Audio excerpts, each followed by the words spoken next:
आम tax payer के लिए राहत की खबर है। इनकम टैक्स विभाग सिर्फ उन्हीं लोगों के सोशल मीडिया अकाउंट और डिजिटल फुटप्रिंट खंगालेगा जिन पर सर्च एंड सीजर की कार्रवाई चल रही है।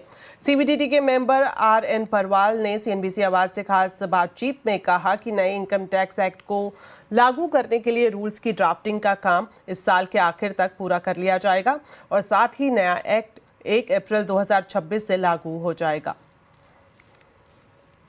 बहुत बड़ी गलतफहमी है कि यह सभी सामान्य करदाताओं के लिए लागू होगा। ऐसा कुछ नहीं है।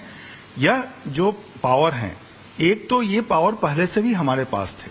जो हमारा सर्च का सेक्शन था 132 और जो सर्वे का 133 है, उनमें हमारे पास पावर था। इसको हमने आज के मॉडर्न टेक्नोलॉजी के हिसाब से इसको स्पष्ट शब्दों में लिख दिया। यही काम हमने किया।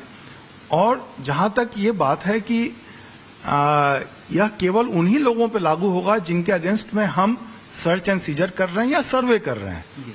तो एक साल में, जैसे पिछले साल में करीब 1500 ग्रुप कवर हुए थे, करीब 6000 वारंट इश्यू हुए थे। तो बस इतने ही लोगों के ऊपर इसका असर पड़ने वाला है। और यह इसलिए किया जा रहा है ताकि जो हमारे सर्च सीजर का रिजल्ट है, हम तो इसीलिए जाते हैं कि काला धन हम पकड़ सकें, उसके हम सबूत पकड़ सकें। तो आजकल जो सबूत हैं या जो हमारे duplicate sets of books of account जो हम बोलते हैं, वो सबके सब क्लाउड पे या चले गए हैं। तो वहां हमको एक्सेस करना बहुत जरूरी है, तभी हम ये काम कर सकते हैं। जहां तक आपने कहा कि लोगों की कैसे हम इसका ये केयर करेंगे, तो इसके लिए हम डिटेल्ड एसओपी भी लेके आएंगे।